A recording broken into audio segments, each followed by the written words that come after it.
xamante ni moom moo nekk élection locale yi nga xam ne boobu ba léegi daanaka 5 mois moo des ñi nga xamante ni moom moo nekk les élus locaux seen mandat jeex ba léegi nii le président jàppagul date te pourtant depuis février waroon na fekk nga def décret pour nous dire que ni élection yi kañ lay am. En tout cas il paraît que day nur ni li ñu defoon ci élection législative de novembre toog ba mu des ay quelques jours ndëmb décret bu ñu sàgganut loolu moo nekk li xeeñ mais.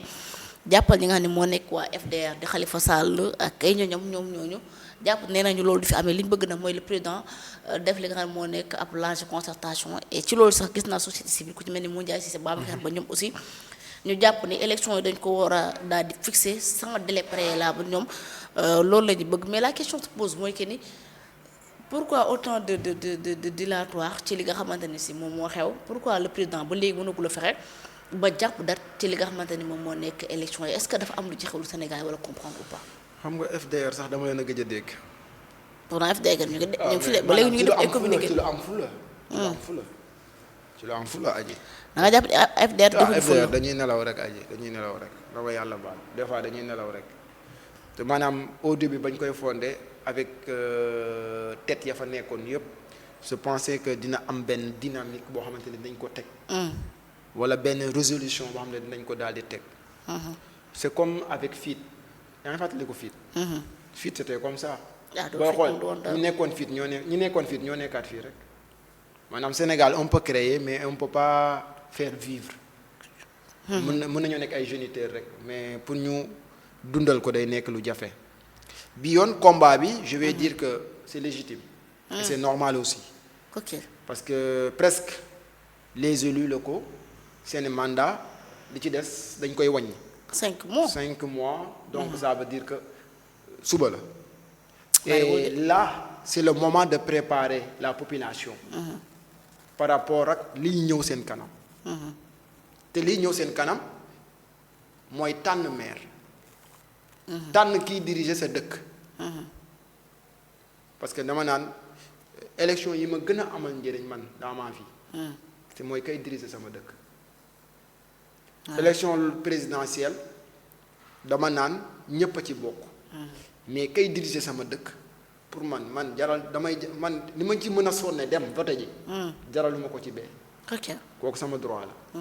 bu ma neexee mais li nga xam ne mooy il faut ñu préparer la population ci liy ñëw mooy population bi xam seen positionnement par rapport ak diw ak yi ne. ñoom tamit ñi nga xam ne dañoo bëgg a remplacer wala maire bi fi nekkit bëgg a war a mën a waajal boppam aussi par rapport ak échéances yi di ñëw. te loolu li koy permettre mooy nga am benn date bu ñu fixé. te date boobu dafa am procédure boo ko war a defee.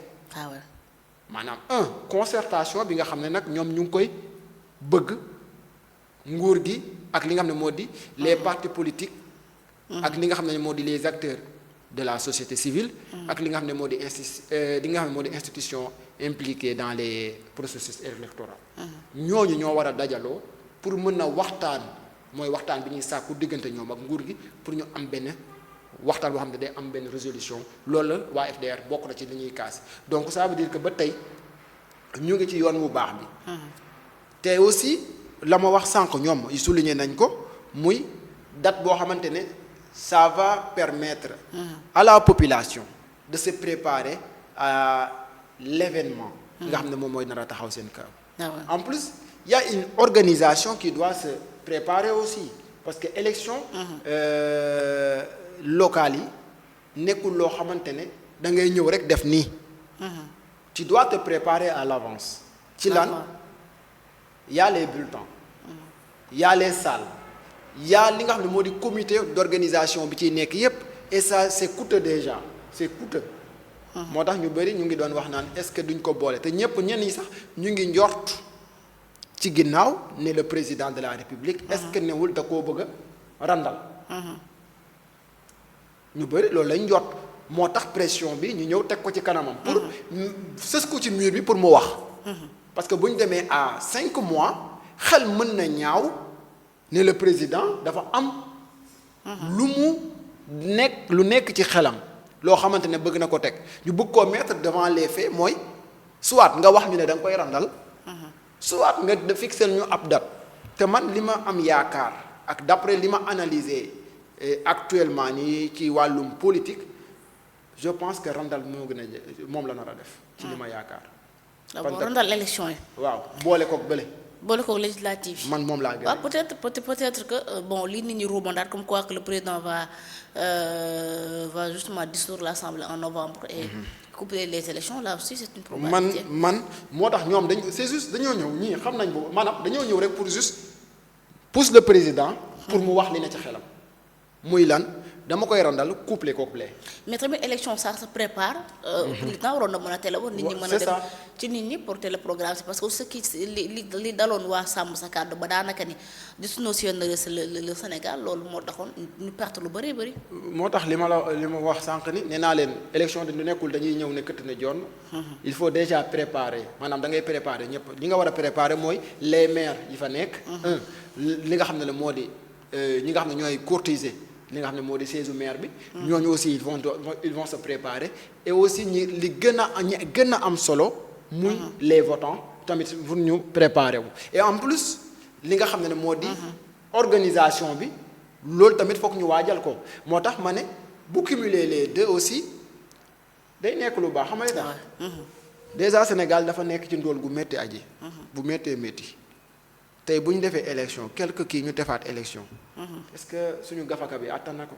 doy na waar. parce que élection du Ndakaaru kese de. du Ndakaaru kese. da ngay wër maanaam gox-goxaati yëpp la. te fu ci nekk di nga tirer ay bulletins yoo xam te ne nga ko fay yóbbu.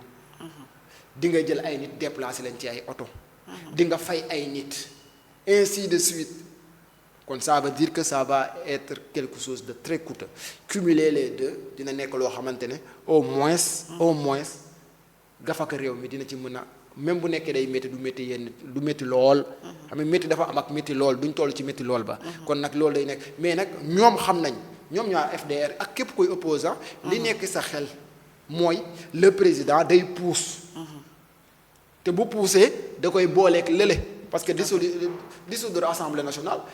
depuis lors yaa ngi ciy dégg ñu bëri ay opposants di ko wax ñeneen ak ñeneen di ko wax même ñi nekk ci li nga xam ne noonu waa kiiraay ñu ngi ko doon wax kon ça veut dire que loolu lu ñu waxtaane la seen biir ba pare moom kay lenn la kay mooy jël bés bi bu ñu demee ba à quelques mois des élections déggoo ci le président wax ci te je me dis que le président il doit être bien organisé que mu toog ba au dernier moment naan jàpp naa date bi parce que à 5 mois est-ce que nit mën na cee waaj élection est-ce que c'est possible c'est une question.